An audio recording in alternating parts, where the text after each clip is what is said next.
When I think of folks like Bob and Polly, I think a lot about just the Twin Cities and the culture of the Twin Cities. I am not from here. I'm an alien. But this community has a reputation for having a critical core of people who believe passionately in arts, education, and culture. They have this great gift to make whoever they meet feel special and needed and important. And to me, that is just a fabulous quality, because if you have a volunteer like that in your organization, you're going to do great things. You're going to accomplish great things.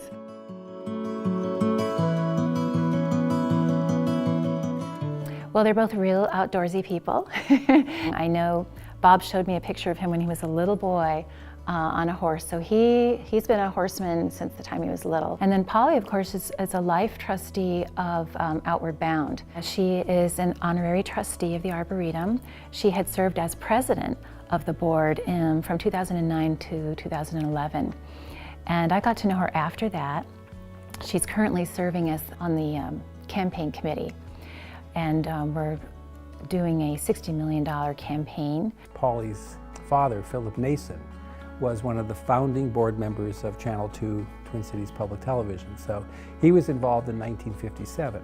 Bob and Polly had been donors ever since. And when we were having the conversation about having one of them come on the board, what I also loved about them as a couple, they said, you know, whether it's Bob or whether it's Polly that comes on the board, you're going to get both of us. Bob has helped raise a lot of money for the Minnesota International Center.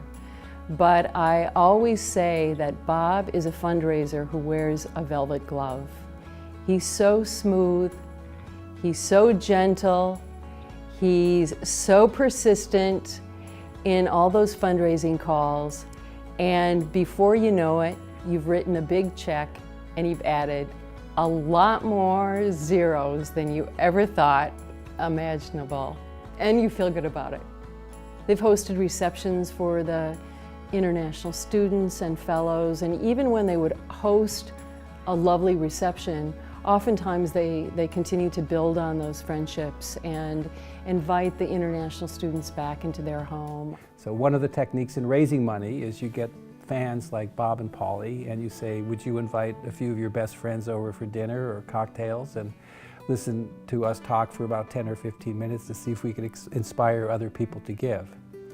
It was a gracious, beautiful setting, and they brought together in that one event a group of people who probably ended up contributing well over $300,000 at the end of the day to the campaign. He told me that behind his back, people would call him Mr. MIC, that he would walk into a room and they'd say, here's Mr. MIC, ready to fundraise. But that's who he was. When he believed passionately in an organization, he wanted to strengthen it in any way that he could. And Polly's the same way. Everyone wants to jump on the boat and do whatever it is that they're doing.